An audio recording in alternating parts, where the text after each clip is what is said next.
Saya akan mulai dengan ini. Kalau dulu di standar yang lama PMK 46 2015, untuk mutu itu masing-masing Pokja punya bab tersendiri. Bab 3, bab 6, dan bab 9. Bab 3 itu bab terakhir dari Admen, peningkatan mutu dan kinerja puskesmas. Bab 6 adalah bab terakhir dari UKM, sasaran kinerja UKM, dan bab 9 adalah bab terakhir dari UKP, peningkatan mutu dan keselamatan pasien. Di draft yang baru, kalau tidak ada perubahan, maka mutu itu digabungkan menjadi satu bab, yaitu bab 5. Ini draft yang terakhir, siap. Standar dan instrumen akreditasi puskesmas yang disusun mulai 2019, saat ini sedang finalisasi. Jadi ketiga bab mutu yang dari masing-masing Pokja itu dijadikan satu di bab 5, peningkatan mutu puskesmas. Yang bab 5 ini mempunyai 5 standar, 51 sampai 55. 51 itu adalah tentang program peningkatan mutu, yang 52 itu tentang manajemen risiko, lalu 53 sasaran keselamatan pasien, pelaporan IKP di 5.4 insiden keselamatan pasien, lalu PPI, pencegahan dan pengendalian infeksi di 5.5. Nah, untuk topik bahasan hari ini, maka kita mengacu pada 5.1. Di instrumen yang baru ini, yang sangat membantu adalah pokok pikirannya panjang. Kalau dibandingkan dengan PMK 46, itu kalau kita melihat pokok pikiran yang ada itu terlalu pendek, tidak cukup memberikan keterangan apa maksud atau apa yang dikehendaki, termasuk juga sejumlah teori yang bisa digunakan gitu. Tapi di instrumen yang baru, alhamdulillah deskripsinya menjadi jauh lebih banyak dan lebih jelas, mudah-mudahan. Nah, tadi ini kan kita fokus pada 51, program peningkatan mutu di situ. Nah, standar yang pertama dari bab 5, peningkatan mutu dilaksanakan secara berkesinambungan, judul standar yang pertama itu, terbagi menjadi 4 kriteria. 511, tim dan program peningkatan mutu puskesmas, yaitu membahas tentang tim mutu dan program peningkatan mutu di puskesmas itu. 512 tentang indikator mutu itu sendiri, 513 tentang validasi dan analisis, dan 514 bagaimana peningkatan mutu itu dicapai dan dipertahankan. Jadi untuk 51 lebih jelas kalau menurut saya dibandingkan dengan ketiga bab 369 dari standar yang lama. Nah, kita akan fokus pada 512 tentang indikator mutu. Kalau kita lihat elemen penilaiannya dari 512, elemen penilaian pertama itu tentang kebijakan. Terdapat kebijakan tentang prioritas peningkatan mutu pelayanan dan pencapaian sasaran keselamatan pasien dan PPI. Jadi EP yang pertama adalah tentang kebijakan. EP yang kedua memastikan bahwa ada pengumpulan data dan analisis capaian. Sedangkan EP yang ketiga, evaluasi efektivitas upaya peningkatan mutu berdasarkan hasil analisis capaian indikator mutu puskesmas. Jadi sesudah indikator itu diukur,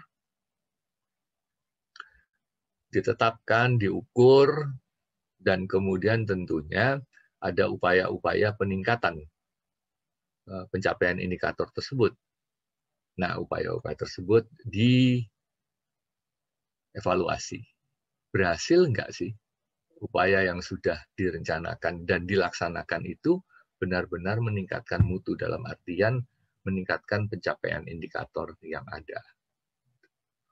Nah, yang EP yang terakhir adalah bagaimana keterlibatan staf dan peningkatan pengetahuan staf dalam hal peningkatan mutu itu. Okay. Untuk 513 yang tentang analisis dan validasi, kita bisa melihat bahwa di sini penekanannya ada pada analisis dan validasi. Karena data yang dikumpulkan itu harus divalidasi. Kalau tidak, kita tidak tahu kebenaran atau keakuratan data yang kita kumpulkan. Kalau kita tidak bisa memastikan keakuratannya, maka sebaik apapun analisisnya, hasilnya tidak akan baik karena bahan mentahnya nggak baik. Itu gunanya validasi sebelum dianalisis.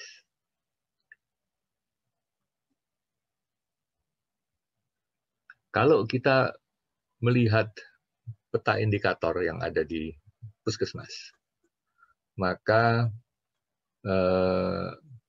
ada yang namanya indikator mutu prioritas puskesmas. Kemudian ada indikator mutu yang menjadi representasi mutu puskesmas, dan ada indikator mutu untuk masing-masing pelayanan atau unit. Nah, supaya tidak terlalu bingung, dasarnya sebetulnya adalah indikator dari unit itu dulu. Kalau kita sudah terbiasa untuk membuat dan mengembangkan indikator-indikator di masing-masing unit, baik itu UKP, UKM maupun admin, maka untuk indikator yang lain gampang. Nah, kalau teman-teman lihat dari slide ini, maka ada indikator-indikator yang ditetapkan oleh unit yang di atas puskesmas. Apakah itu dari dinas, kabupaten, kota, provinsi, maupun Kementerian Kesehatan di tingkat nasional. Seperti ini misalnya, indikator nasional mutu. Ini adalah beberapa indikator yang disepakati secara nasional. Indikator-indikator dari PSPK dan SPM, misalnya, itu juga adalah indikator-indikator yang ditetapkan oleh peraturan perundangan. Ya. Sedangkan yang ini, indikator sasaran keselamatan pasien, meskipun sasaran keselamatan pasiennya, ke-6 sasaran keselamatan pasien itu sudah baku demikian, tetapi jenis indikatornya kan dikembangkan sendiri sesuai dengan kebutuhan. Berbeda dengan indikator nasional mutu dan PSPK maupun SPM yang sudah diturunkan, ada nama indikatornya, ada kamus indikatornya meskipun tidak terlalu panjang.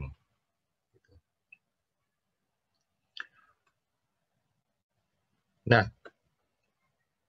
untuk unit sama, bahwa ada indikator SKP dan indikator mutu PPI yang memang diminta untuk dibuat, tetapi juga jangan lupa bahwa indikator-indikator khas unit atau indikator mutu masing-masing pelayanan itu hal yang penting untuk ditetapkan.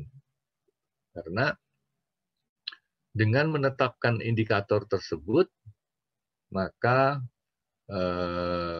indikator yang terpilih menjadi indikator mutu prioritas unit akan mendapat perhatian yang cukup dan mendapat alokasi, baik itu tenaga maupun sumber daya yang lain, untuk kemudian diperbaiki. Okay. Nah, ada beberapa sumber ide sebetulnya yang bisa kita gunakan kalau kita melihat ke masing-masing unit itu.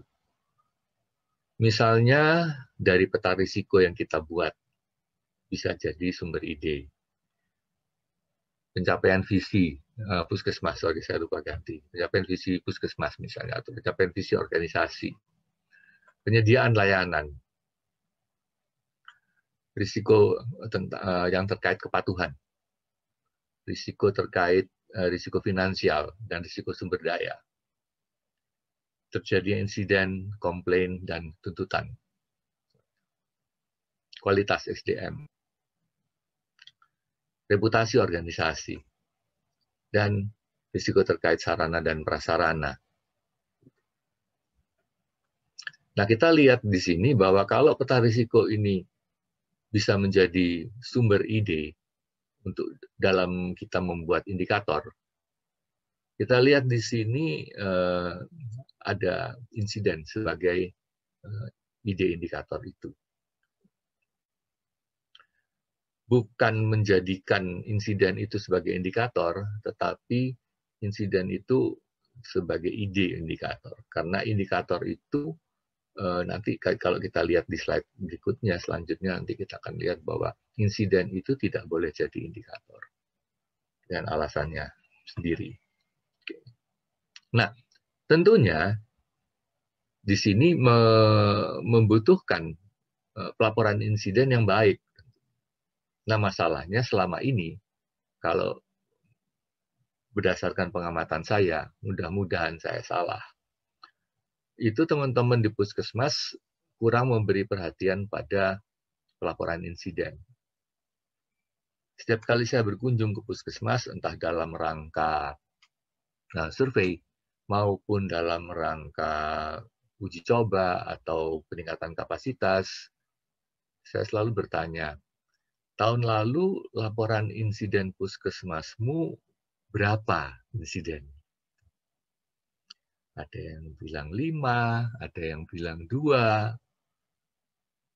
6, bahkan banyak yang bilang nggak ada. Ini agak memprihatinkan karena tidak mungkin insiden itu 0 ataupun hanya beberapa. Karena pasti banyak terjadi insiden itu. Kalau teman-teman ingat bahwa insiden kategorinya kan ada 4. Memang mungkin yang KTD, apalagi Sentinel, tidak ada. Dan itu alhamdulillah kalau nggak ada kan berarti tidak ada yang sampai cedera, bahkan cedera berat atau kematian. Tetapi yang tingkat keparahannya di bawah itu pasti banyak. Sehingga kita harus agak khawatir kalau jumlah pelaporan insiden kita itu dalam setahun hanya beberapa.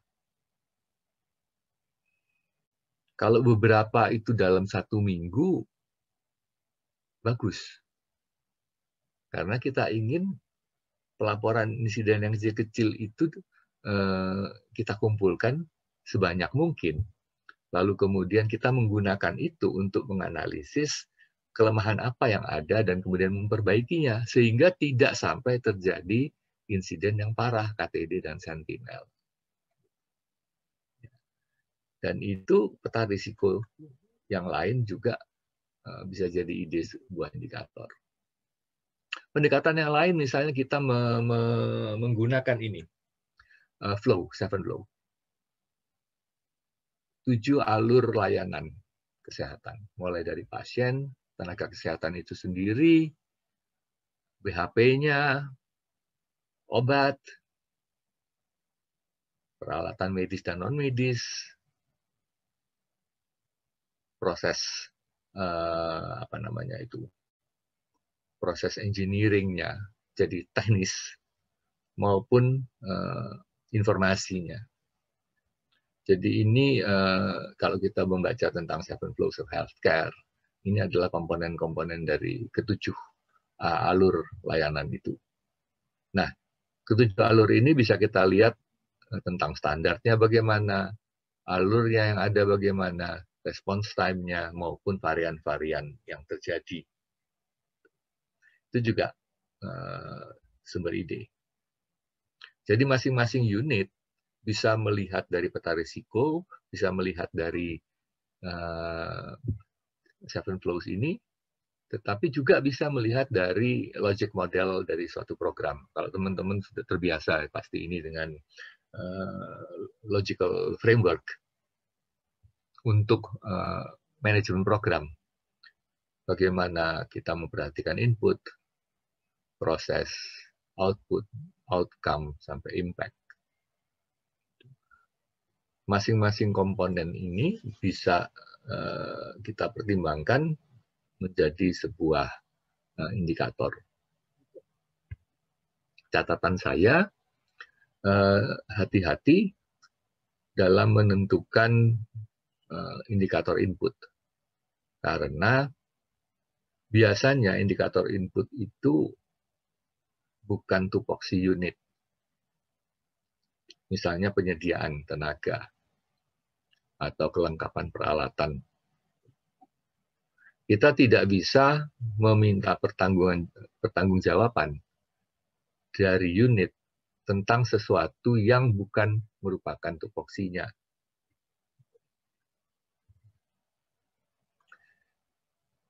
Nah, beberapa pertimbangan setelah kita melihat yang tadi itu, pertimbangan ini juga perlu. Misalnya dipersyaratkan peraturan perundangan, seperti yang saya katakan tadi. Kalau memang diwajibkan untuk melaporkan, untuk mengukur dan melaporkan, ya kita wajib mengukur dan melaporkan.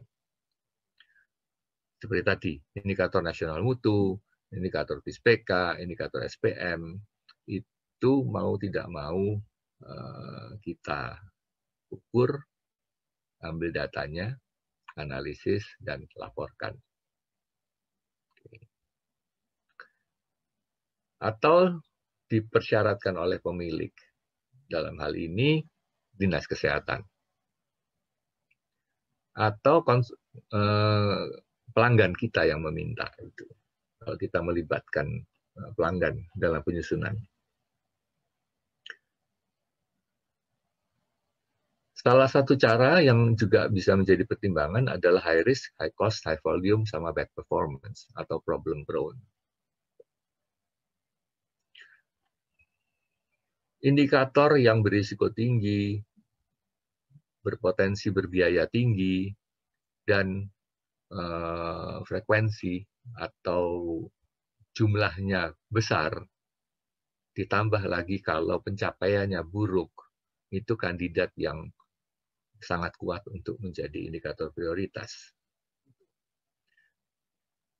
Yang 2 poin di bawah itu kurang kuat dalam pertimbangan, meskipun kadang-kadang kita menggunakan itu juga konsensus atau ketersediaan data. Ketersediaan data itu menurut saya sih mungkin di tahap awal sebagai untuk start bisa menjadi pertimbangan. Tetapi dalam jangka panjang, kalau memang kita membutuhkan indikator tersebut, ya datanya harus diadakan.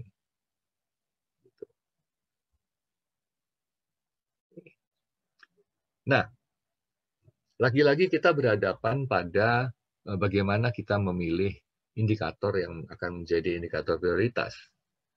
Kalau kita melihat yang merah di sini, high risk, high cost, high volume, dan bad performance, maka kita bisa menggunakan parameter ini untuk menentukan, memilih mana yang menjadi prioritas. Nah, kita bisa menggunakan tabel ini untuk melakukan upaya penilaian, sehingga kita memilihnya itu lebih objektif, tidak berdasarkan feeling saja atau kesenangan aku suka yang itu begitu, enggak. Tetapi kita menilai setiap calon indikator itu dengan keempat parameter tersebut. Jadi seperti diadu gitu antar calon indikator di satu unit, sehingga terpilih yang memang parah karena tujuannya kan akan diperbaiki. Ini bertentangan dengan banyak hal yang kita lakukan dulu. Mungkin kalau kita milih indikator, kita jangan terlalu sukar gitu, supaya tidak terlalu sukar pencapaiannya. Tetapi di sini kita melihat bahwa justru kita memilih yang bad performance itu tadi. Dan itu saya kasih tulisan tebal di sini karena ini penting, bad performance itu. Karena kita akan memperbaikinya. Nah, contohnya begini, misalnya. Kita mengadu 1, 2, 3, 4, 5 indikator ini untuk memilih mana yang menjadi indikator prioritas. Kita bisa memilih penilaian yang kasar seperti ini, hanya centang-centang, lalu kemudian dihitung nanti centangannya berapa. Bisa juga kita menggunakan skala penilaian dengan angka 1 sampai 10. Lagi-lagi ini konsensus. Karena itu yang membuat indikator unit itu adalah orang-orang di unit tersebut. Orang-orang di satu unit tertentu itu berunding melakukan konsensus untuk menilai keempat parameter itu dari masing-masing indikator yang diusulkan. Diberi nilai 1 sampai 10, boleh saja sama kalau konsensusnya bilang sama-sama beratnya. Nanti dijumlahkan akan kelihatan tuh mana yang nilainya paling besar. Kalau saya lebih suka dengan angka ini karena pemilahannya menjadi sedikit lebih detail dibandingkan hanya centang-centang seperti ini. Kalau centang-centang seperti ini kan nanti kan akan banyak yang nilainya sama, lalu kita akan jadi bingung untuk memilihnya kembali. Tapi kalau dengan angka, kemungkinan nilai sama itu jauh lebih sedikit. Ini bentuk yang lain dengan deskripsi. Bisa saja kita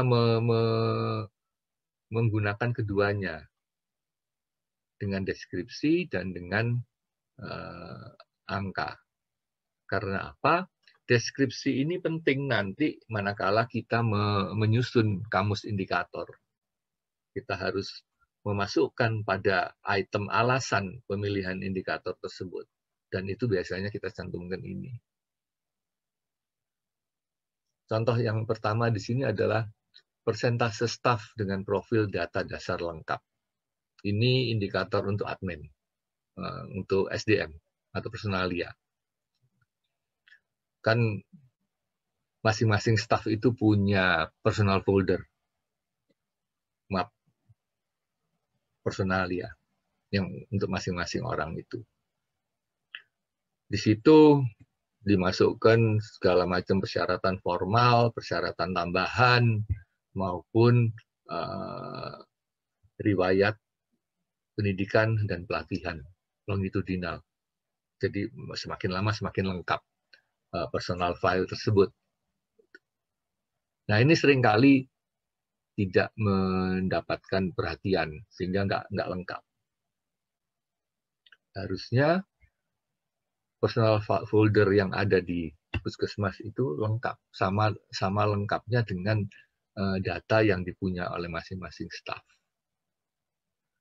Staf yang mendapat tambahan pelatihan ataupun mendapat tambahan kompetensi itu menyetor bukti peningkatan kompetensinya.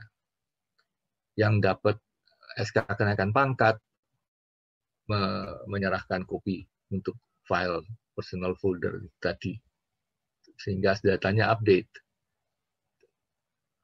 Nah, kalau kita lihat upaya untuk menganalisis calon indikator yang pertama, persentase staf dengan profil data dasar lengkap, maka misalnya untuk segi high risk, belum adanya pemetaan profil staf secara komprehensif dilihat dari riwayat pendidikan berkelanjutan, praktik, dan pembinaannya.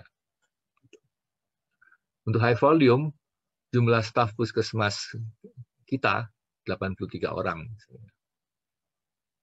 Untuk bad performance, kita lihat data capaian informasi staf di personal folder masih 80,61%, tetapi tidak lengkap.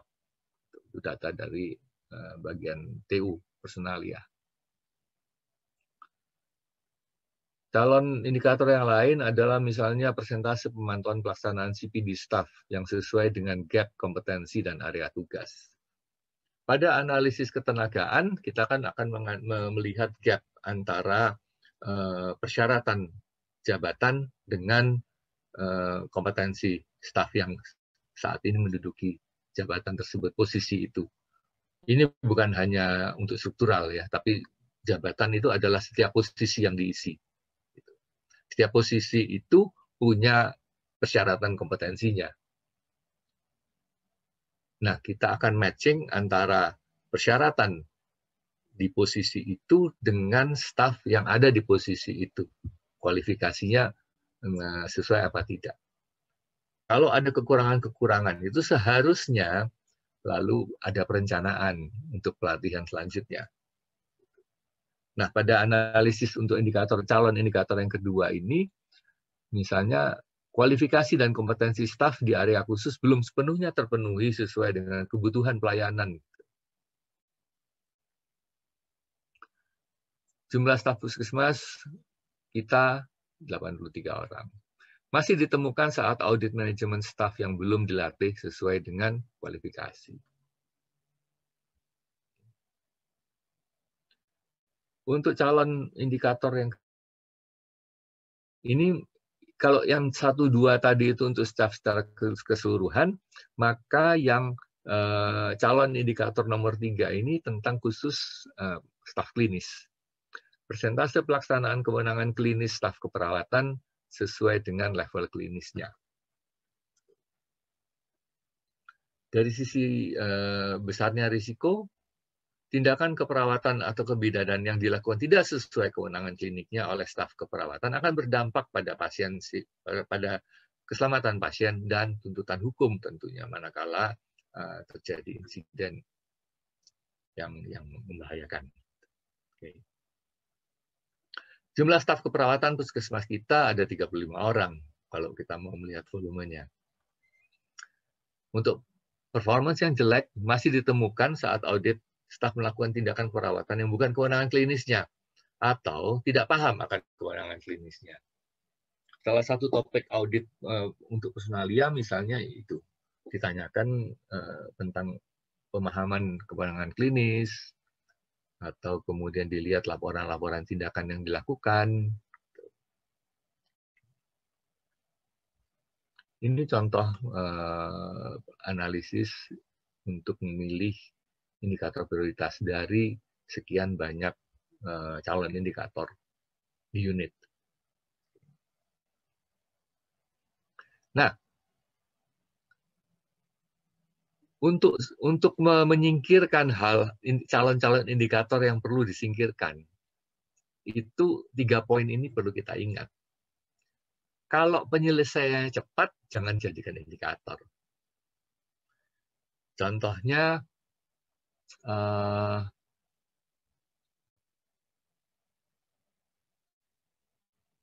saya pernah baca ketersediaan kursi, kecukupan kursi di ruang tunggu gitu. Itu kan penyelesaiannya cepat. Kalau ada duit beli aja, selesai. Atau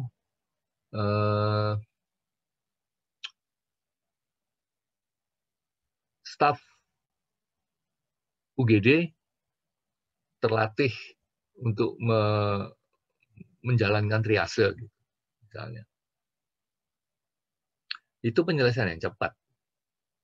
Bikin aja pelatihan, besok selesai. Buat apa jadi indikator? Oke, itu yang pertama.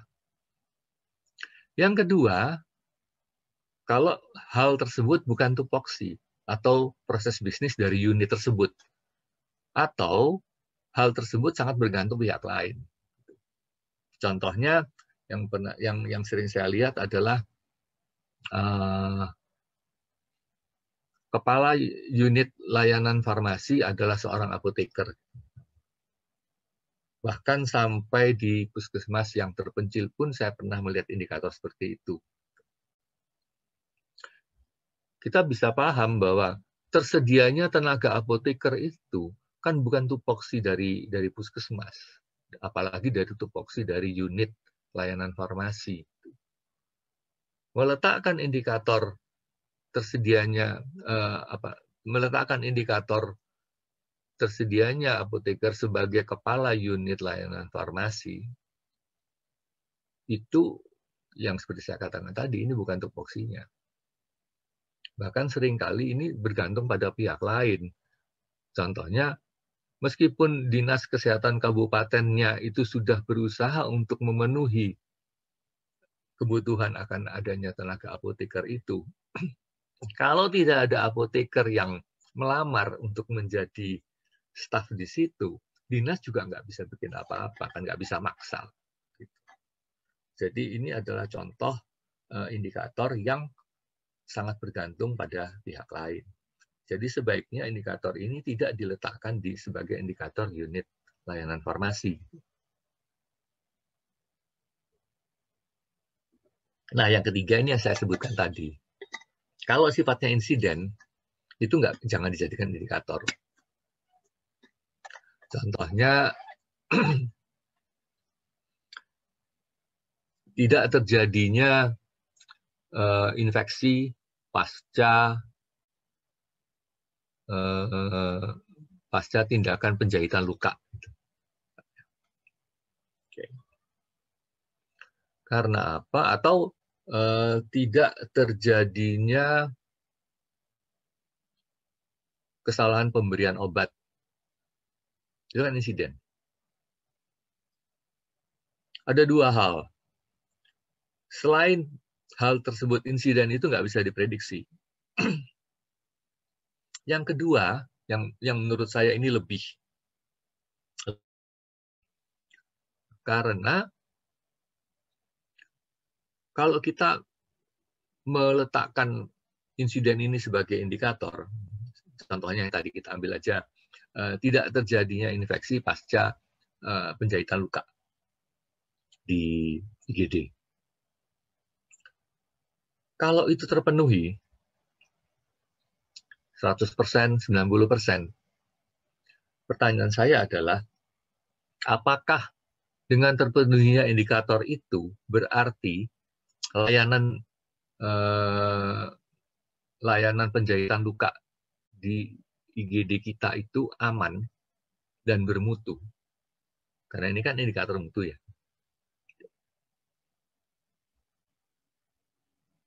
Tentu saja kalau kita ditanya begitu, lalu kita mikir-mikir untuk menjawabnya.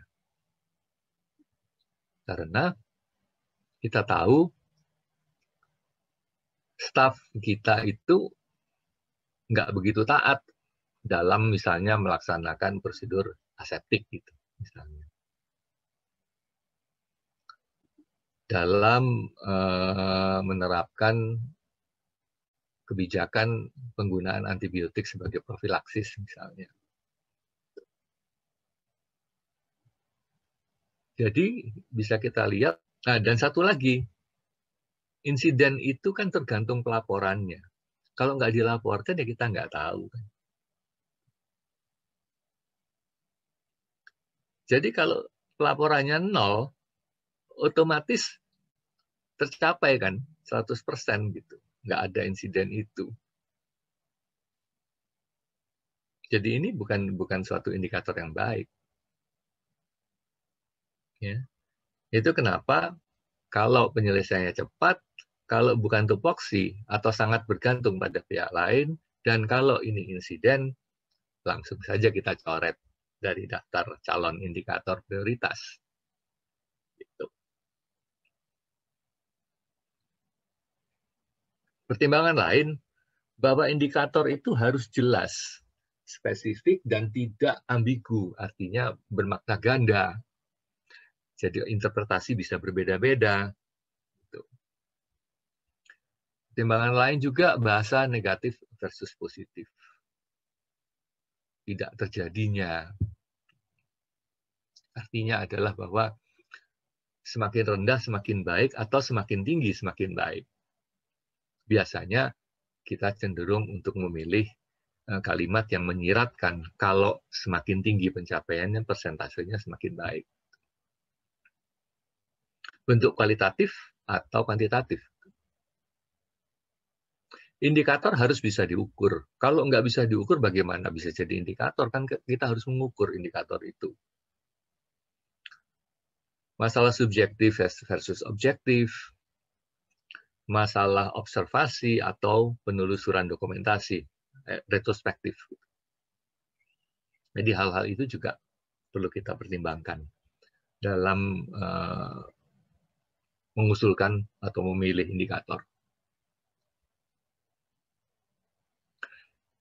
Sampai di sini kalau ada pertanyaan, saya persilahkan. Ya.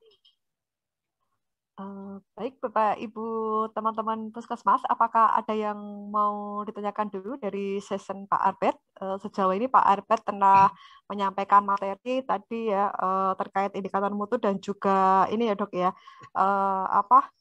cara sumber ide indikatornya gitu ya. Tadi ada kurang lebih 3 hal tadi Ya, sumber-sumber idenya. itu yang sering terjadi. Oke. Ini saya mau ngambil indikator yang mana ya kan gitu. Iya.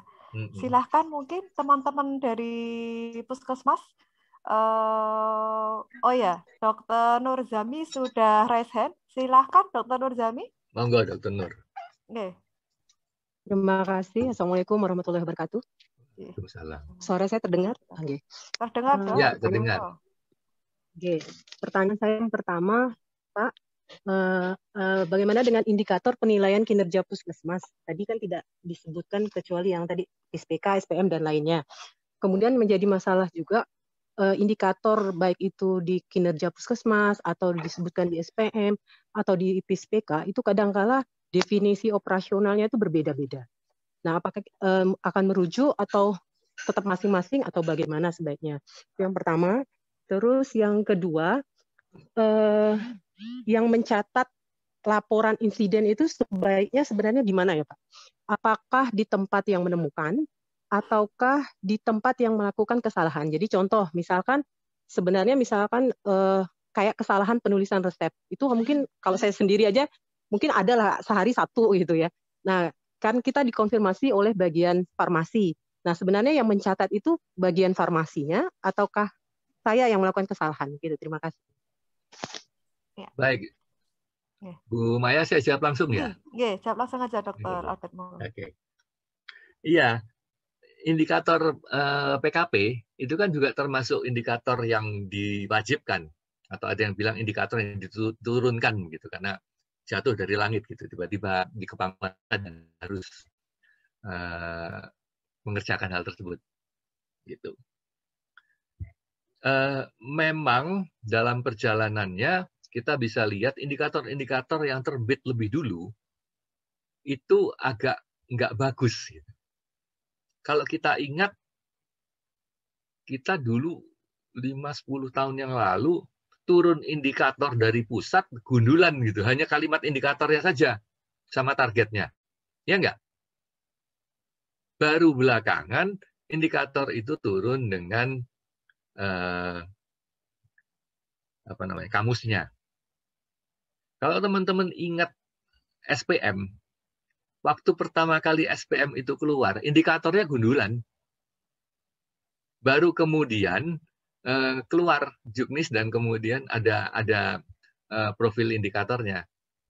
Gitu. Meskipun juga nggak terlalu lengkap, gitu. Sehingga kita yang di lapangan seringkali bingung dan harus menginterpretasikan itu sesuai dengan pemahaman kita masing-masing. Gitu. Nah, menghadapi ini agak sulit juga. Tetapi saran saya, pada level kabupaten, perlu ada konsensus. Gitu. Karena nggak lucu kalau kemudian masing-masing puskesmas menginterpretasikan indikator yang turun dari atas ini sesuai dengan interpretasinya. Sehingga itu berdampak pada penentuan numerator dan denominatornya, misalnya. Atau definisi operasionalnya. Gitu. Kalau antar puskesmas berbeda, dari sisi kabupaten, saya nggak bisa analisis nih peta pencapaian untuk seluruh kabupaten. gitu kan? Jadi kesalahan saya pada level kabupaten kota, kalau memang ada perbedaan itu kita konsensus mau mengambil yang mana. Kalau kita tanya ke pusat nggak ada jawabannya gitu ya. Mudah-mudahan dengan perbaikan-perbaikan ke depan maka kamus-kamus indikator itu semakin lengkap sehingga kita nggak terlalu bingung. Nah, kita mulai dengan indikator-indikator yang kita kembangkan sendiri tadi. Kita berusaha menyusun kamus indikator dengan baik agar kita tidak kesulitan. Nanti sesudah ini kita akan bicarakan tentang kamus indikator itu. Pertanyaan kedua terkait insiden. Yang kalau teman-teman melihat PMK 11 keselamatan pasien, kan ada lampiran form pelaporannya tuh. Ya. Pada prinsipnya pelaporan insiden itu diminta siapapun.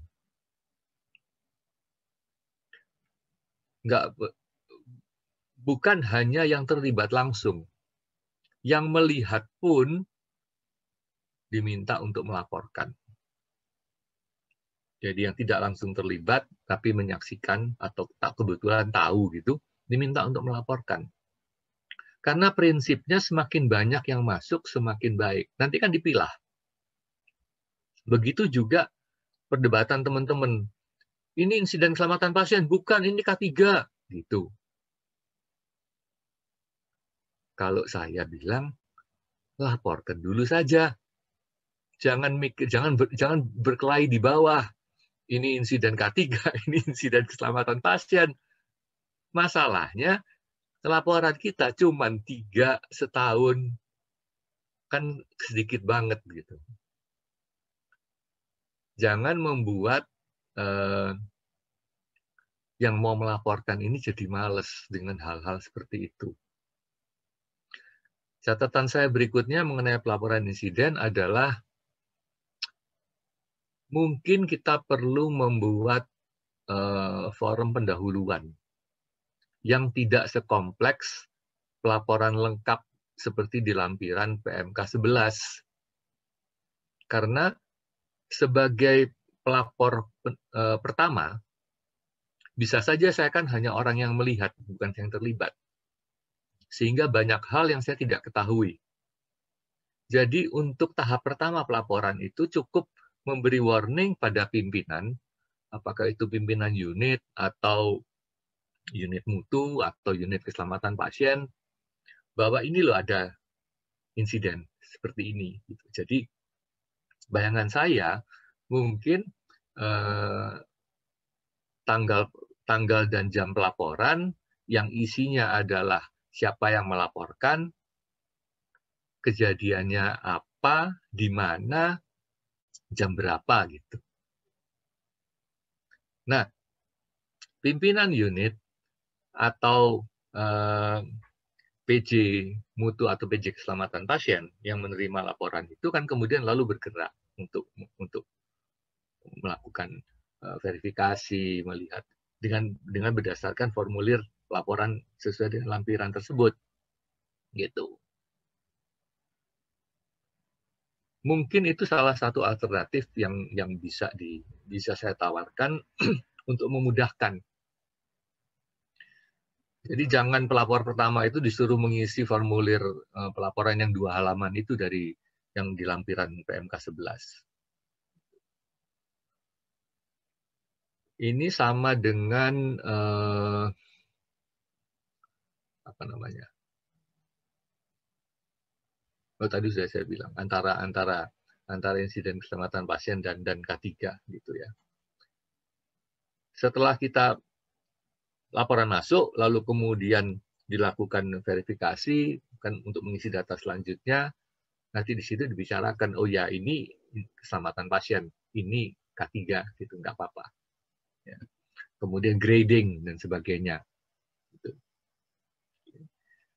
Begitu Bu Nur. Ya, terima kasih ya. Pak. Ya. Terima kasih Dr. Nurzami. Mungkin sebelum Dr. Albert melanjutkan, satu lagi dari teman-teman, ini mumpung dari ahlinya ya. Jadi monggo ketika Bapak Ibu, teman-teman di Puskesmas masih kesusahan atau kebingungan menentukan indikator mutu prioritas Puskesmas atau indikator mutu, mungkin hambatan kesusahannya bisa dicurcolin di sini ya, Dokter Albert ya. Ya. Silahkan, ini kami lihat ada PJ Mutu, ada Kepala Puskesmas, ada PJ UKP, PJ UKM. Sebenarnya ini lengkap ini, Dok. Silahkan, adakah yang mau raise hand? Kalau tidak ada, mungkin Dr. Albert akan meneruskan materinya terlebih dahulu. Monggo, Dr. Albert. Oke. Ini peserta online masing-masing ya? Nggih, ini insya Allah online semua ini. Ya, ya. Ya, ini Bu Umi. Saya pikir ini ada yang ngumpul. Saya online pikir semua. ada yang ngumpul di satu tempat gitu, enggak ya? Ada, Dok. Masing-masing. Tadi sepertinya dari Puskesmas Umbul Harjo ada yang di aula sepertinya. Oh, oke. Tadi, Baik. iya. Yang rombongan boleh tanya juga, nggak apa-apa. Ya, tadi sekelebat melihat dari Puskesmas Umbul Harjo itu di aula kayaknya banyak yang menyimak. Ya, Sepertinya banyak yang di aula juga ini, Dok. Bagus. Nah, setelah kita melakukan exercise tadi, pemilihan prioritas dari calon indikator prioritas di masing-masing unit, dan kemudian terpilih 1 atau 2 indikator prioritas. Lalu kita membuat kamusnya.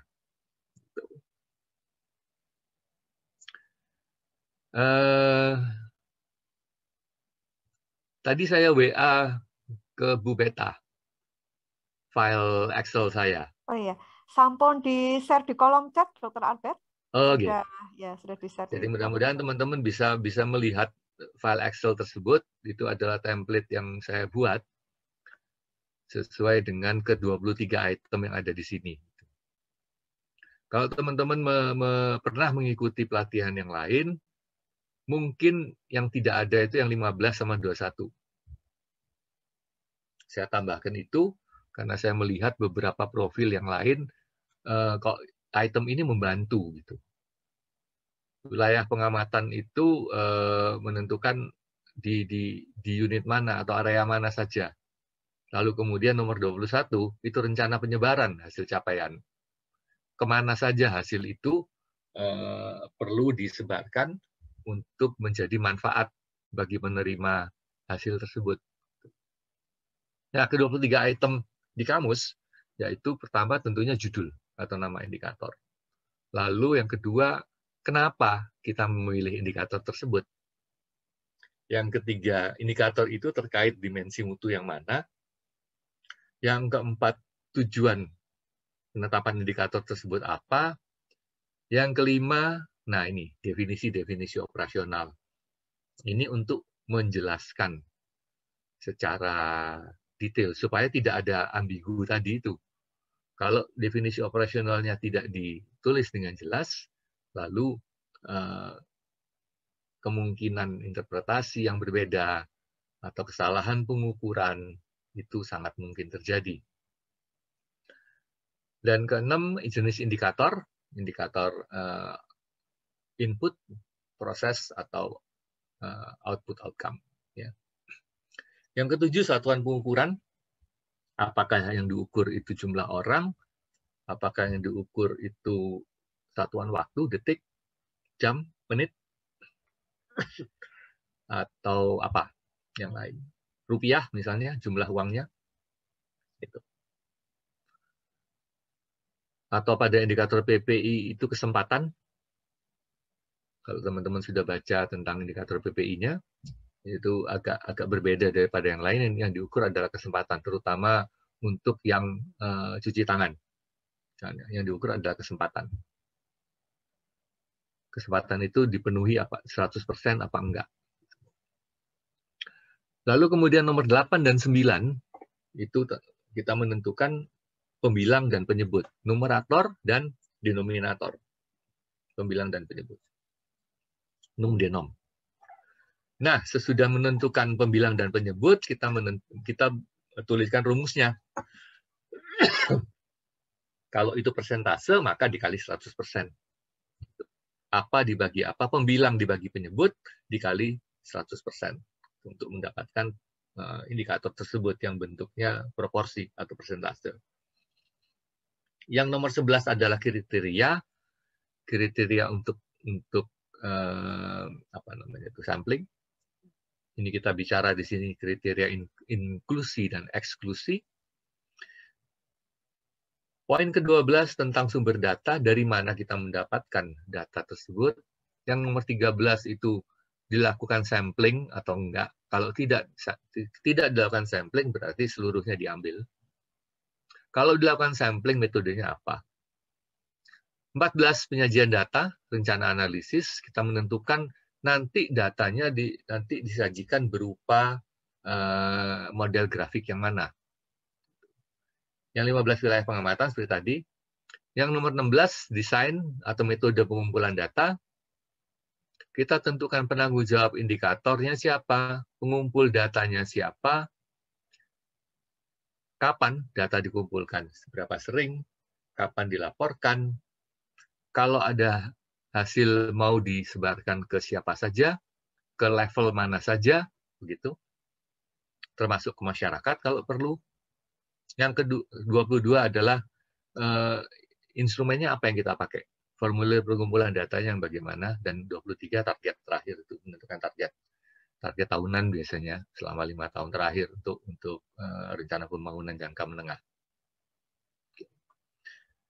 Kalau teman-teman berkesempatan untuk melihat file Excel yang saya kirimkan, maka ini adalah baris-baris pertama dari file Excel tersebut. Di atas mungkin ada identitas unit apa, begitu, nama puskesmas, unit apa, tanggal berapa, ya. Judul atau nama indikator.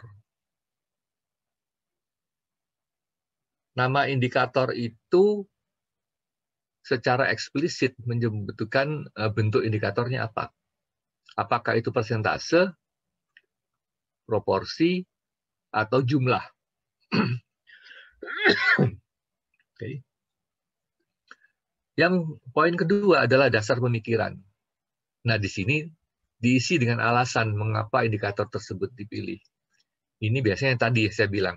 Kita analisis tadi kan waktu penentuan prioritas kita akan mengisi instrumennya, high risk, high cost, high volume, bad performance. Gitu. Itu kita tuliskan di sini. Indikator ini high risk-nya apa, high cost-nya apa, high volume-nya apa, bad performance-nya apa, pencapaiannya. Yang masih jelek itu berapa sih datanya. Gitu. Nah, yang ketiga terkait dimensi mutu yang mana, kita menggunakan 7 dimensi mutu, itu tergantung dari kebijakan masing-masing juga sebetulnya sih. Cuman supaya memudahkan, di pokok pikiran dari standar yang baru disebutkan ke-7 ini untuk tidak menyulitkan. Bisa lebih dari satu. Apakah itu terkait dengan keefektifan, keselamatan, berorientasi pasien, tepat waktu, efisien, adil, dan terintegrasi. Silakan dicentang dimensi mutu yang mana yang terkait dengan indikator yang diusulkan tersebut. Ini yang di atas yang tadi, untuk mengisi yang nomor 2 tadi. Oke, tadi sudah kita bahas. Nah, lanjutnya, poin 4, tujuan. Seperti saya katakan tadi, tujuan indikator tersebut ditetapkan apa? Yang kelima, penjelasan detail tentang bagian-bagian indikator untuk mengurangi peluang terjadinya bias interpretasi. Contohnya begini. Pengkajian dikatakan lengkap jika identitas pasien terisi lengkap, hasil scoring untuk setiap poin yang dinilai terisi, dan terdapat tanda tangan serta nama petugas yang melakukan penilaian.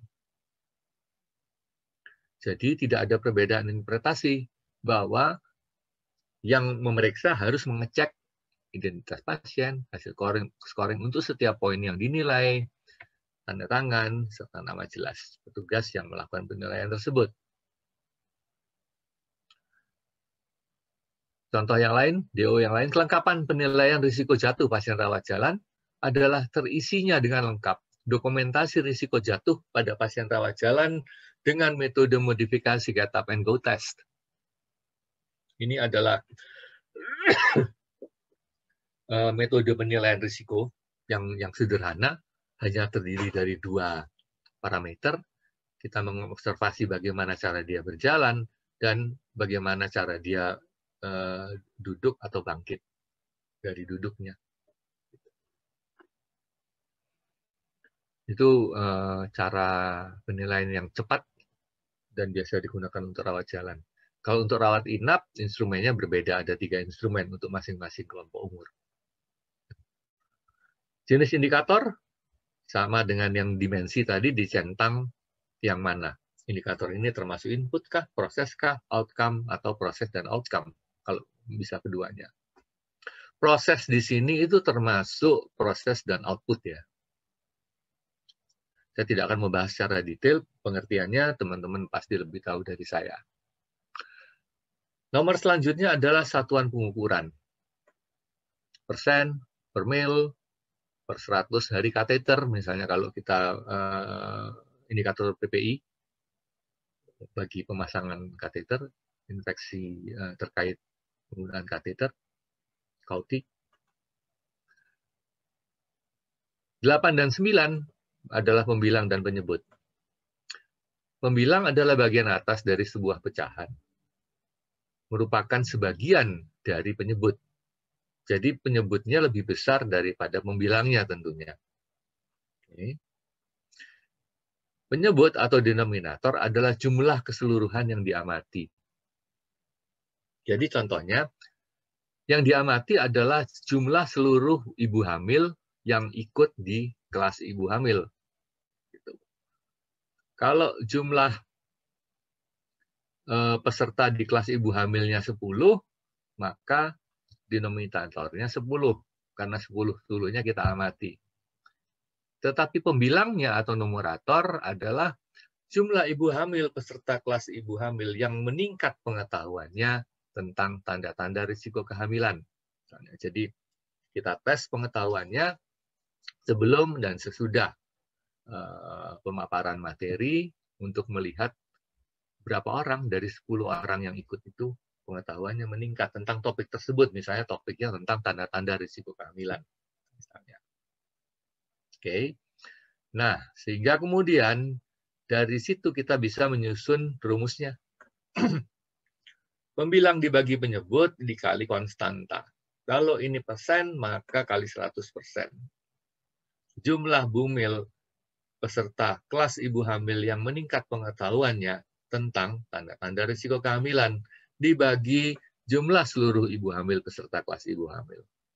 Kalau dari hasil pretest post-test ternyata ada 8 orang yang meningkat pengetahuannya, sedangkan yang 2 lain itu atau malah menurun, maka yang pembilangnya adalah 8, numeratornya 8, dibagi dengan jumlah seluruh bumil peserta kelas ibu hamil yaitu 10, 8/10 kali 100. Oke. Hasilnya adalah 80%. Itu. Capaian indikator tersebut. Nah, yang ke-11 adalah tentang kriteria. Di situ kita menjabarkan kriteria inklusi dan eksklusinya. Kriteria inklusi adalah siapa saja yang masuk dalam pengamatan kita.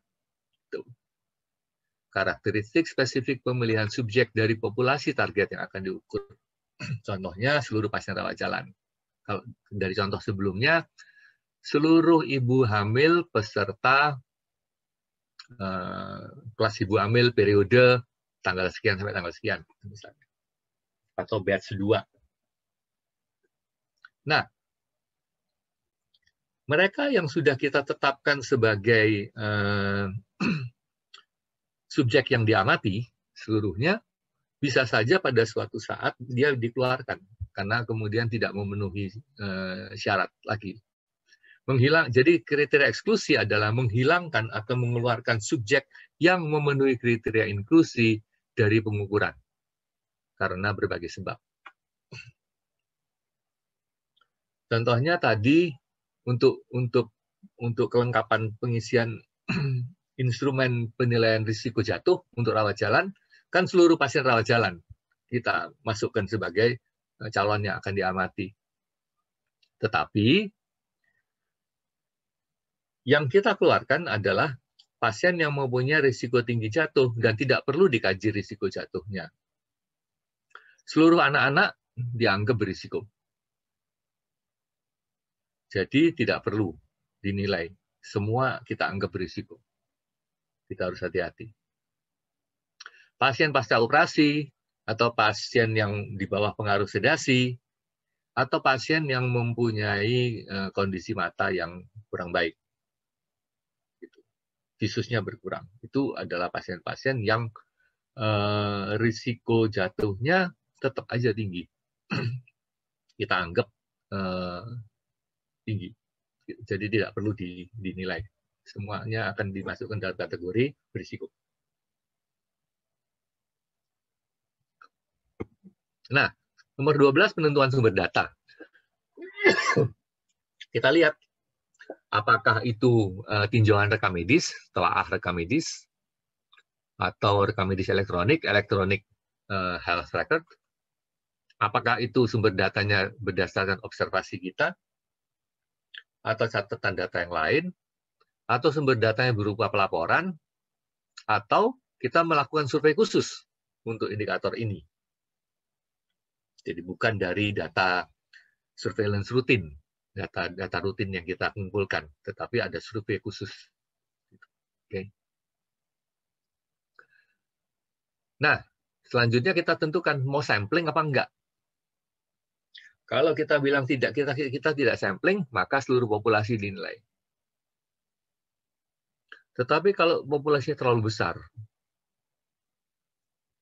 di luar kemampuan kita, dan lagi pula kalau sudah besar sekali jumlahnya, maka nggak ada gunanya menambah jumlah sampelnya itu. Jadi mengambil seluruhnya 1000 pasien tidak akan banyak menambah keakuratan. Sehingga untuk alasan efisiensi dan efektivitas kita melakukan sampling. Dan kita tentukan cara kita melakukan sampling itu menggunakan cara yang bagaimana. Apakah simple random sampling kayak Kopio Anarisan itu, atau systematic random sampling. Ini biasa kita gunakan kalau subjek tidak berada pada waktu yang sama di suatu tempat tertentu. Contoh yang paling gampang adalah pasien kita di puskesmas kan datangnya tidak sekaligus. Datangnya bertahap.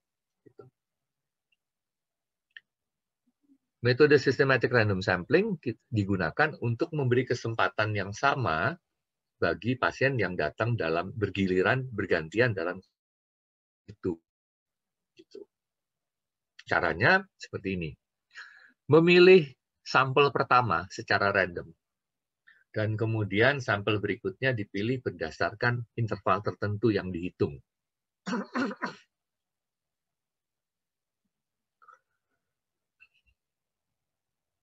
Misalnya, kita perlu ngambil 100 sampel dari 1000 populasi. Maka intervalnya adalah 10. Nah, nomor pasien itu kan berurutan tuh. 1 sampai 1000. Oke. Karena intervalnya 10, kita tidak boleh mulai dari nomor 1. Kita memilih, kita melakukan random sampling itu di Kopio antara 1 sampai 10 untuk memilih mana yang terambil. Kalau yang terambil nomor 3 misalnya, maka pasien nomor 3 itu jadi sampel yang pertama. Selanjutnya, sampel yang kedua adalah 3 tambah 10. Jadi pasien ke-13 menjadi sampel yang kedua. Begitu. Tambah 10, tambah 10, tambah 10. Itu untuk menjamin tidak terjadinya bias dari pengambilan sampel. Karena si pengambil data atau enumeratornya itu, kalau diserahkan, kamu ambil aja deh 10. Terserah dari pasien yang datang hari Senin besok. Gitu. Maka biasnya menjadi besar.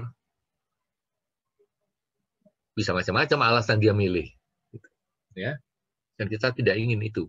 Dasar pengambilan sampel adalah memberi kesempatan yang sama untuk terambil sebagai sampel. Itu kenapa kita random. Atau kalau nggak bisa random simple, random yang sederhana, ya kita systematic random sampling. Yang ketiga adalah sampel dipilih berdasarkan ketersediaan dan kemudahan untuk diakses. Ini biasanya pada kasus-kasus yang jarang terjadi, sehingga nggak bisa kita hitung. Jadi ya sedatangnya gitu. Ya.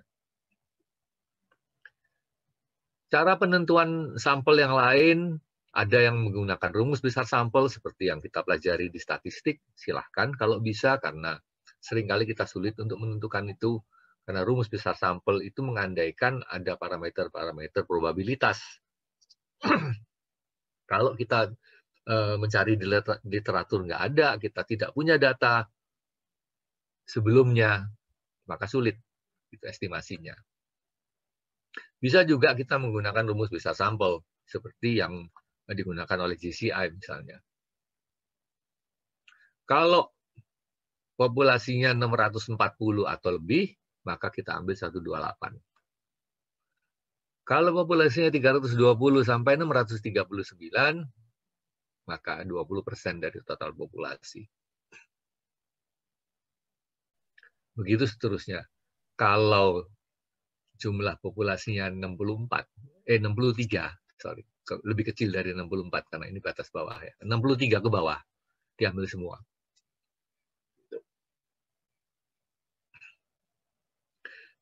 Jadi kalau kayak seperti tadi, jumlah pasien puskesmas kita per hari rata-rata cuma 40, ya kita ambil semua, jangan disampling lagi.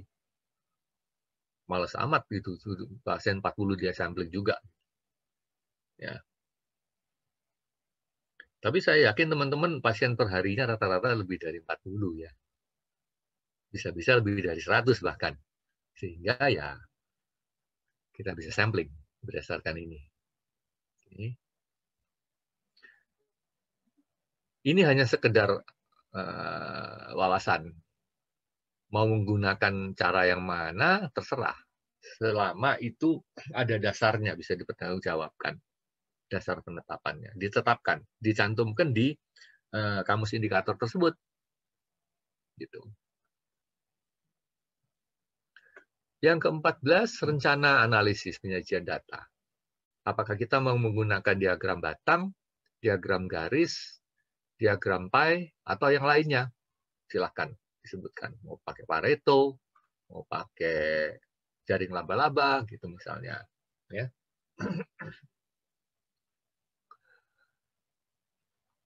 Jadi, data yang kita kumpulkan, kita analisis, perlu kita sajikan. Sehingga yang melihat itu memudahkan untuk menangkap informasi itu. Dan kita juga jadi gampang untuk melihat. Ini contoh, misalnya ini diagram batang, gitu kan. Untuk membedakan, membandingkan berbagai unit, misalnya berdiri sendiri-sendiri. Ya. Atau membandingkan beberapa kategori yang berdiri sendiri-sendiri. Kita gunakan diagram garis kalau kita ingin menunjukkan pergerakan. Oke, menampilkan data dari waktu ke waktu, pergerakan, naik turun dan sebagainya. Ini diagram garis ini punya variasi yang cukup banyak beberapa. Ada control chart, ada running chart, ada macam-macam lah variasinya. Pie, kalau kita ingin menimbulkan kesan tentang proporsinya. Gitu. Karena dari ini kan kelihatan, oh ya ini paling besar nih. Lalu kita lihat, dia 60% dia. Kira-kira. Gitu. Yang merah. Oke. proporsi.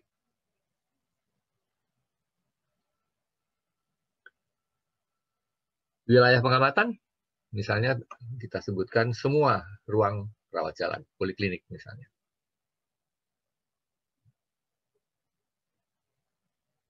Metode pengumpulan data bisa retrospektif, bisa konkuren. Konkuren artinya observasi. Retrospektif misalnya dari telah dokumen, data-data sekunder yang lain.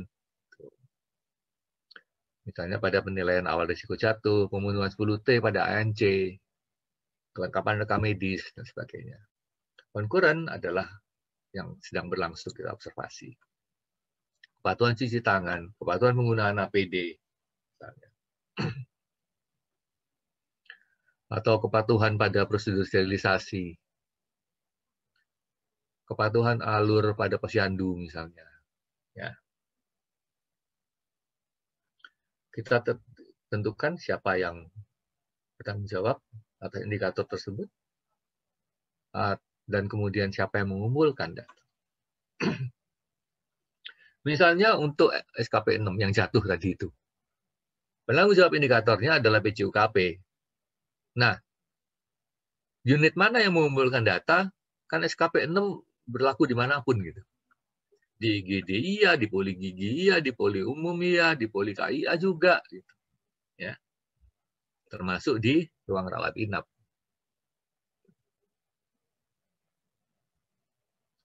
Frekuensi pengumpulan data kita tentukan mau dikumpulkan harian, bulanan, tribulan, semesteran, tahunan. Pelaporannya juga begitu. Ini tentunya pelaporan sebelumnya dianalisis. Nggak mungkin kita melaporkan data kasar kan. Jadi, pelaporannya juga ditentukan mau dilaporkan bulanan, tribulanan, semesteran atau tahunan. Sesuai dengan yang ditetapkan. Ingat bahwa itu harus ada ketetapannya. Lalu rencana penyebaran hasil capaian. Tentukan lebih dahulu siapa saja yang mendapatkan manfaat dan memerlukan informasi data yang indikator yang kita hitung tadi, yang kita ukur tadi. Untuk digunakan sebagai penjaminan mutu, peningkatan penjaminan mutu secara terus-menerus. Misalnya ini, untuk yang contoh yang jatuh tadi itu.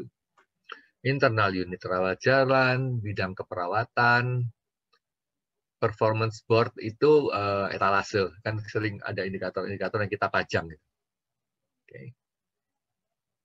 Rapat internal setiap bulan, laporan ke kapus setiap 3 bulan misalnya. Bisa juga kemudian laporan ke dinas, ya, setiap 6 bulan atau setiap 3 bulan tergantung ketentuan masing-masing. Okay. Ini 2 item terakhir. Instrumen kita tentukan. Nama formulir pengumpulan datanya apa? Kalau ada nomor registernya, ya kita sebutkan juga nomor registernya. Gunanya apa? Untuk memudahkan kita menemukan formulir tersebut. Ya. Target capaian. Menentukan target itu tergantung pada capaian data sebelumnya, tergantung ketetapan yang diturunkan. Kalau yang turun dari atas, ada target pencapaiannya, ya kita ikutin itu. Lalu juga bisa gaji banding kita, benchmarking, secara internal antar unit maupun eksternal ke puskesmas lain. Bisa berdasarkan studi literatur, bisa dibandingkan dengan standar-standar yang ada, bisa dibandingkan dengan praktek-praktek yang diinginkan dengan puskesmas lain, dengan unit lain, gitu. Bisa juga berdasarkan pada sumber daya yang dimiliki. Waduh, tenaga kita sekian, kalau disuruh target 100% kayaknya mustahil deh. Rasional kita mungkin bisa mencapai 80%. Saat ini kita baru 40%. Next target kita 80%. Gitu, misalnya. Oke. Nah, tentunya dalam penentuan target, diskusi urun rembuknya dengan tenaga profesi kesehatan yang terkait itu. Agak merugikan kalau kemudian pimpinan atau unit kepala unit atau unit mutu menetapkan secara sepihak target-target ini. Nah, catatan di sini adalah kalau targetnya itu membandingkan dengan eksternal, itu perlu juga disertai keterangan bagaimana proses melakukan pembandingan itu.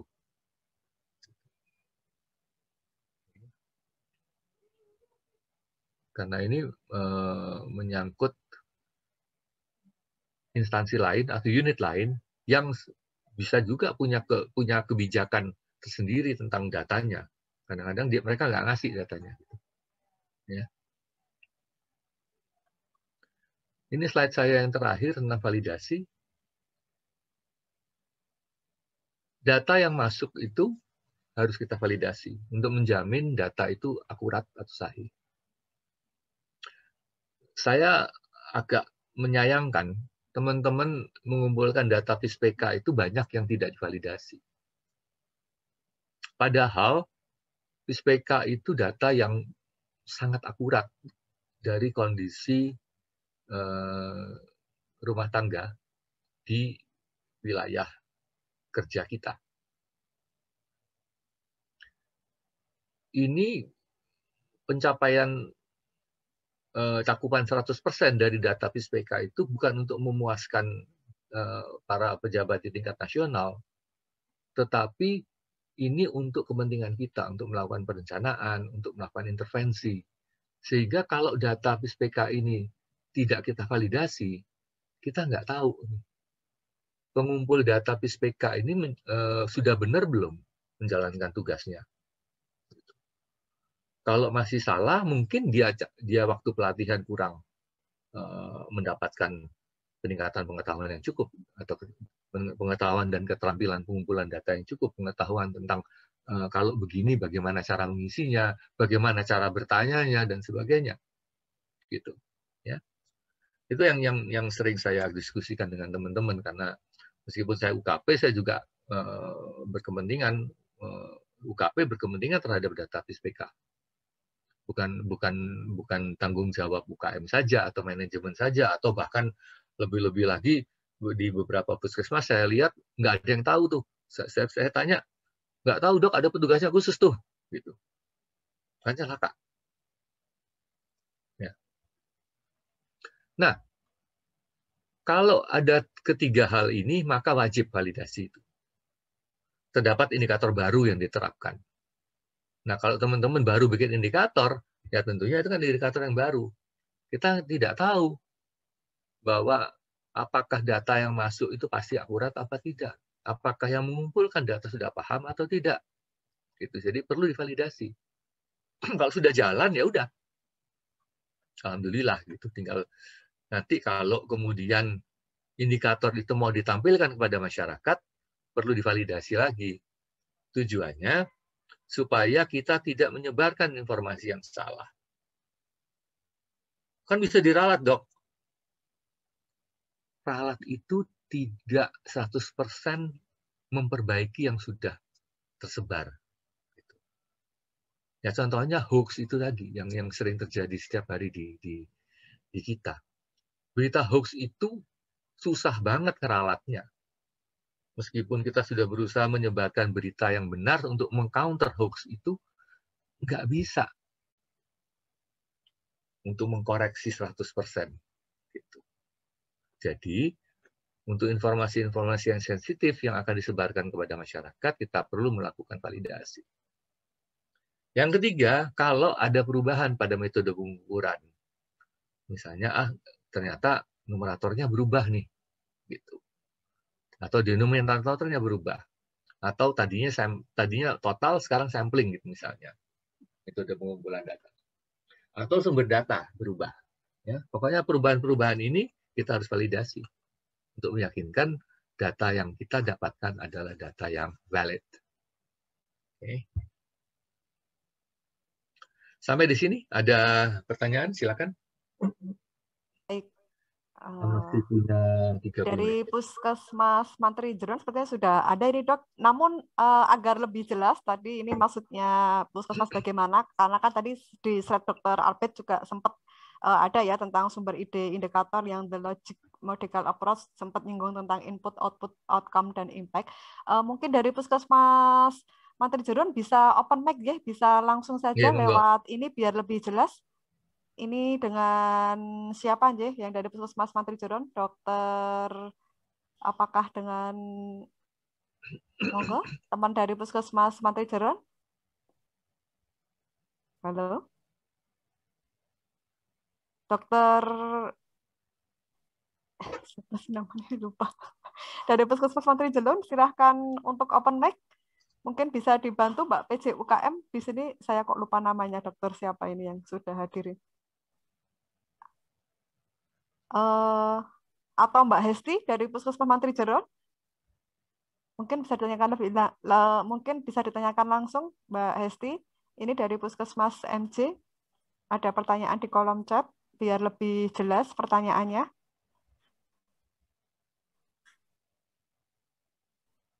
Kok sepertinya belum respon nih, dokter. Kadang-kadang kan nggak bisa unmute sendiri tuh si hostnya. Iya. Ini bisa kok dokter Albert. Oh, masing-masing bisa unmute ya? Iya bisa. Oke. Dibuka ya. Silakan dari Puskesmas Mantri Jeron. Ini mudah-mudahan meskipun mungkin teman-teman di Sambi tetap monitor sih. Atau mungkin karena belum respon dok, ini dari chat bisa dari chat, silakan. Mohon dijelaskan lebih lanjut tentang jenis indikator, bagaimana menentukan jenis indikator termasuk input, proses, output, outcome, perbedaan output dan outcome, mohon contohnya.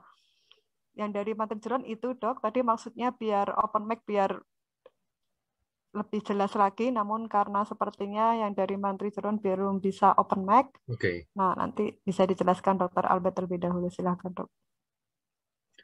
Kita melihat diagram ini. Input itu adalah investasi kita.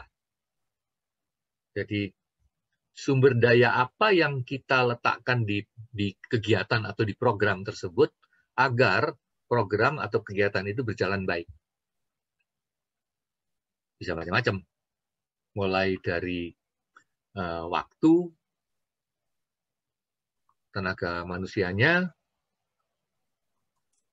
budgetnya berapa, atau yang non moneter, misalnya barang-barang, ya, itu kita lihat sebagai input. Kita anggap ini adalah investasi ke dalam aktivitas tersebut. Aktivitas adalah kegiatan dari proyek tersebut. Ya. Kalau tadi contoh saya kelas ibu hamil misalnya, maka aktivitasnya ada dua kan, penyuluhan dan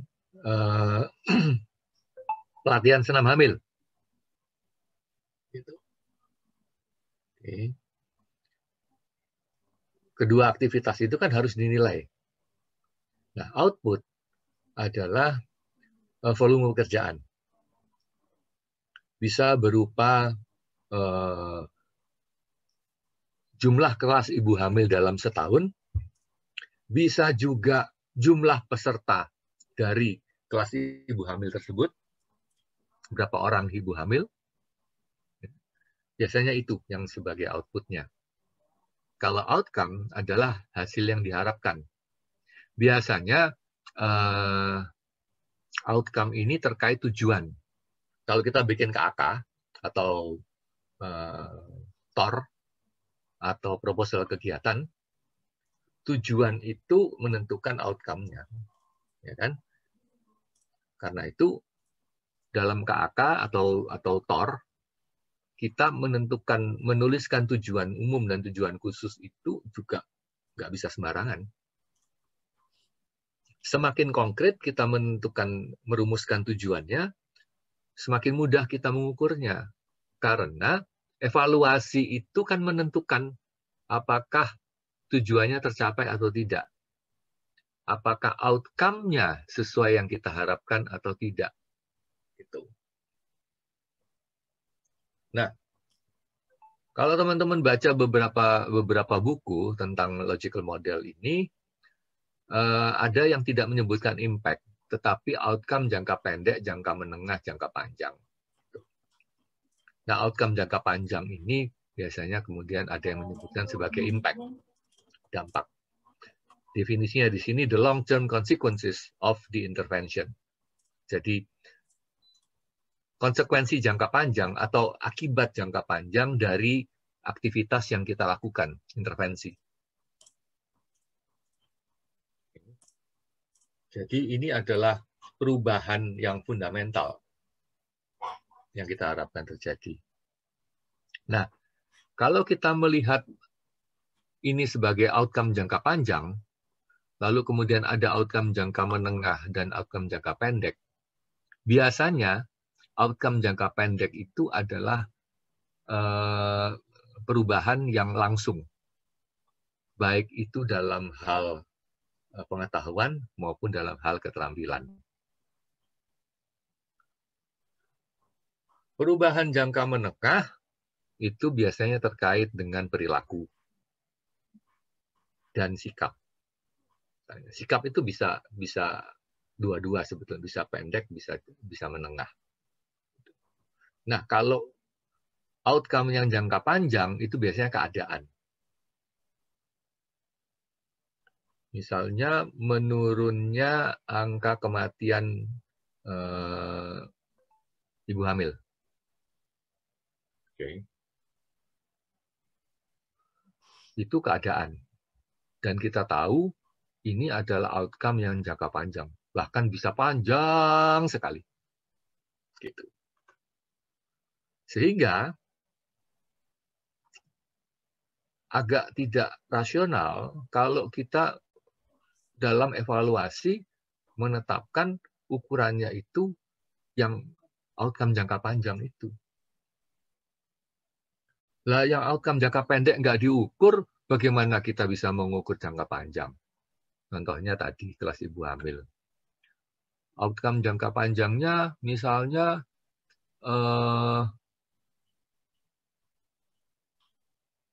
persalinan, komplikasi persalinan semakin turun, atau persentase persalinan yang lancar tanpa komplikasi misalnya. Kita bisa lihat di sini bahwa semakin panjang jangkanya, semakin banyak faktor yang terlibat gitu kan. Jadi untuk outcome ini ya kita pertama-tama harus mengukur yang outcome jangka pendek.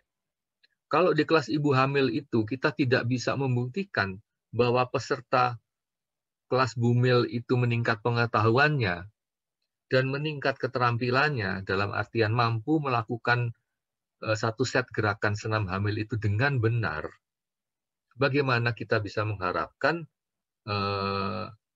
si ibu hamil ini mempraktekkan, melatih hal tersebut dan kemudian mencapai hasil jangka panjangnya pada saat persalinan nanti 9 bulan kemudian.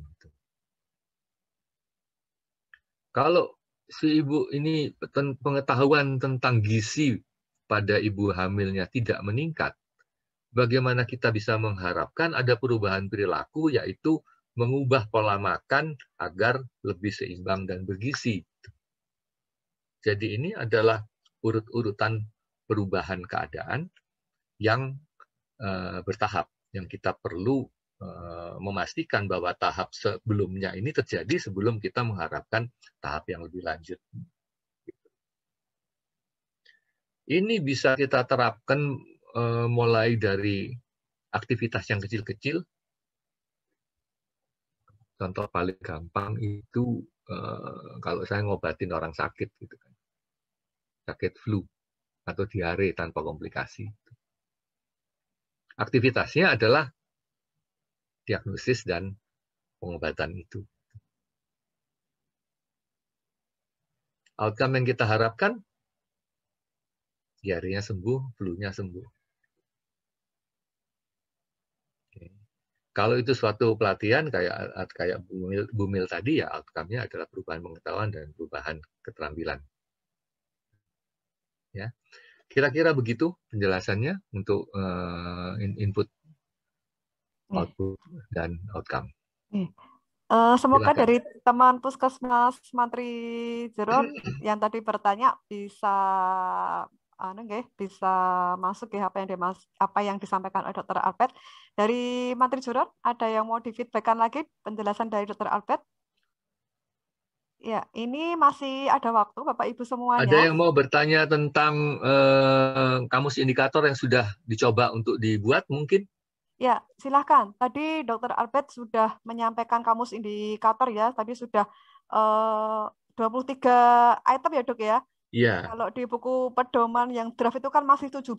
Tadi memang Dr. Albert menambahkan poin apa tadi dok, pengamatan, wilayah pengamatan dan juga penyebaran itu ya memang akan memudahkan teman-teman semua untuk hasil perbaikannya.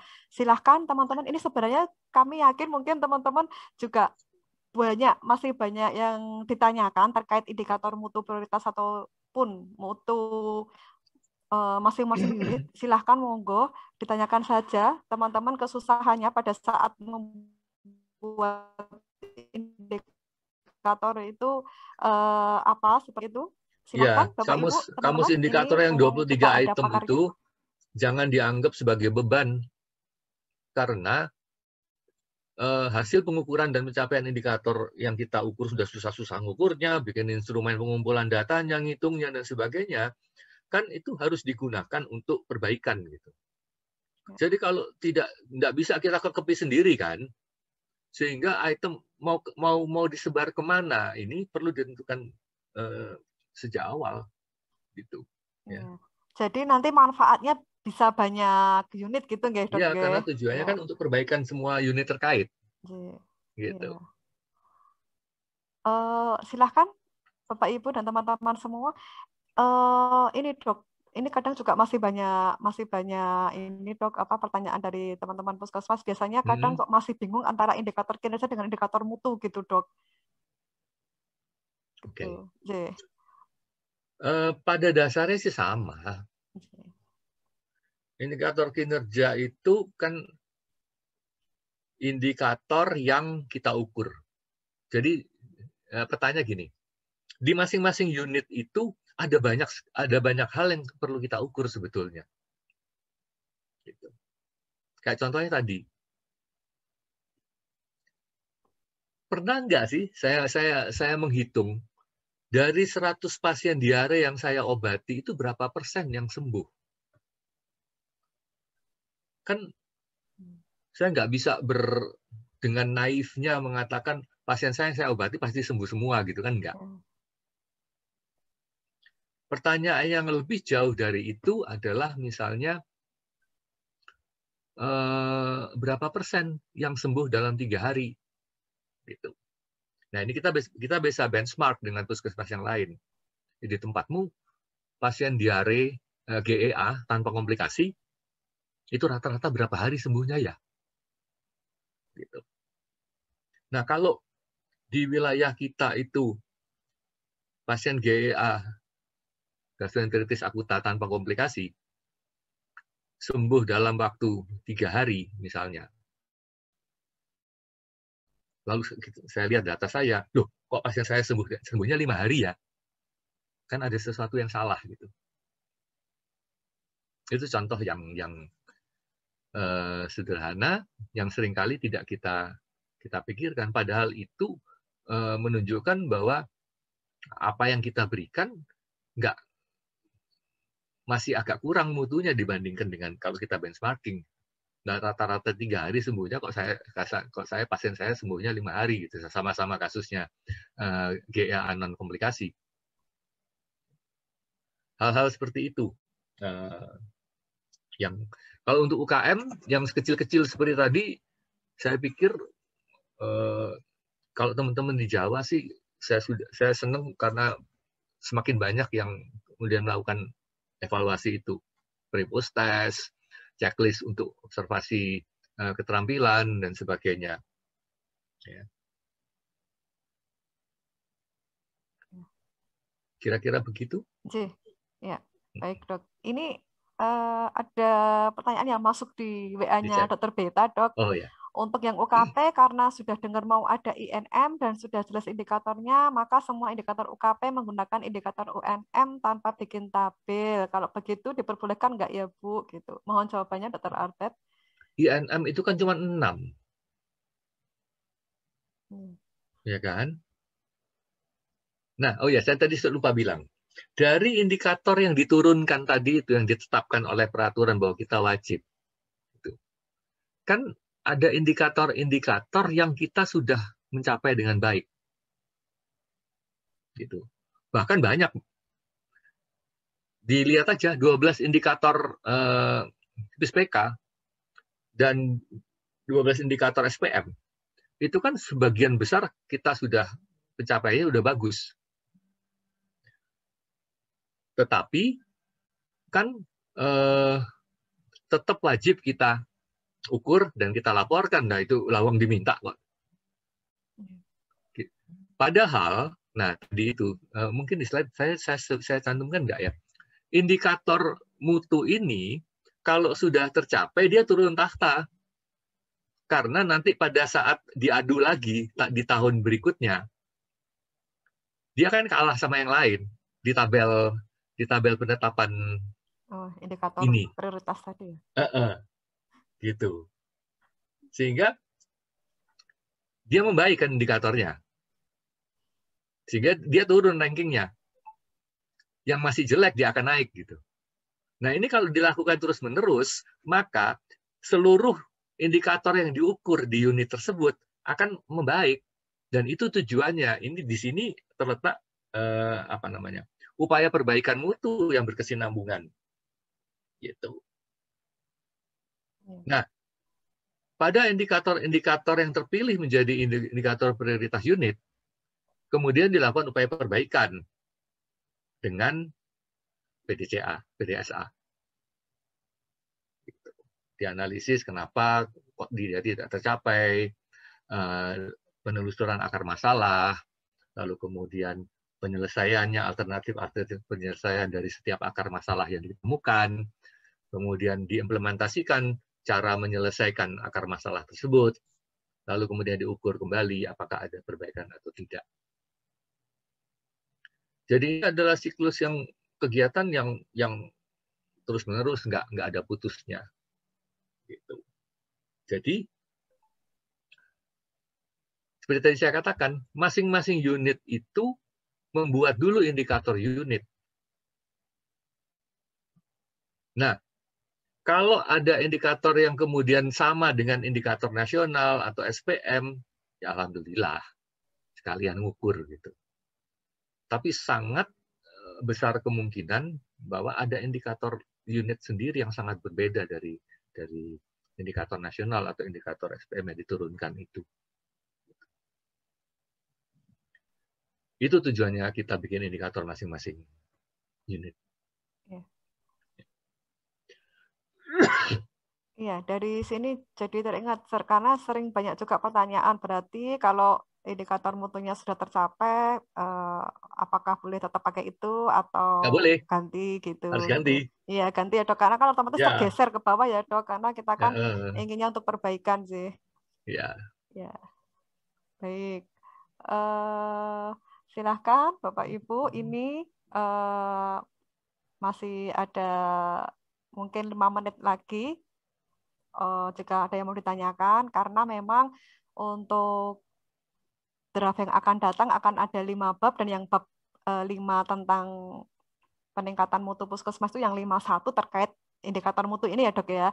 Dan sepertinya yang memang paling baru tadi yang validasi tadi itu ya, Dok ya, yang dulu-dulu sebelumnya belum pernah disenggung, yang validasi tadi besok akan ada menyinggung validasi data dari indikator mutu ya, Dr. Arbet ya. Ya sebetulnya sih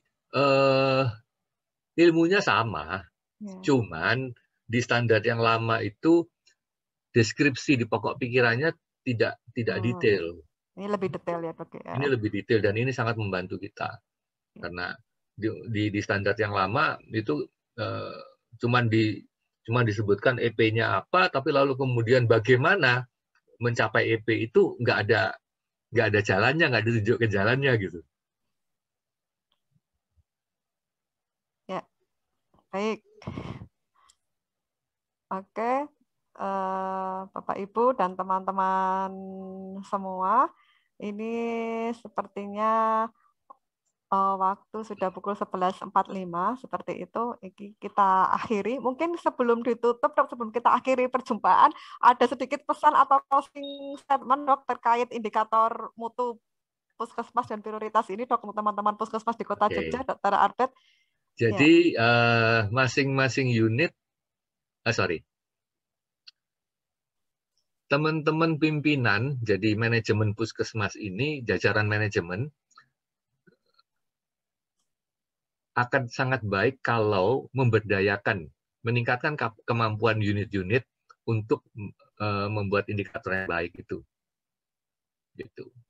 Karena ini kan sama dengan laporan insiden.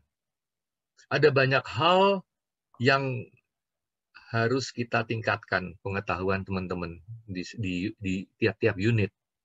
Semakin pinter mereka, semakin enak, semakin lancar kita. Jadi diskusinya, desk-nya untuk menentukan indikator prioritas itu semakin gampang. Jangan tiap kali, tiap tahun kita harus ngajarin retail gitu, enggak kan? Jadi kalau sudah lancar kan enak. Jadi datang ke kita itu sudah hampir matang indikatornya. Jadi memang investasi untuk pengetahuan dan keterampilan dari staff, dari unit, itu sesuatu yang wajib untuk dilakukan. Karena benefitnya untuk masa depan itu sangat besar. Itu aja pesan saya. Terima kasih.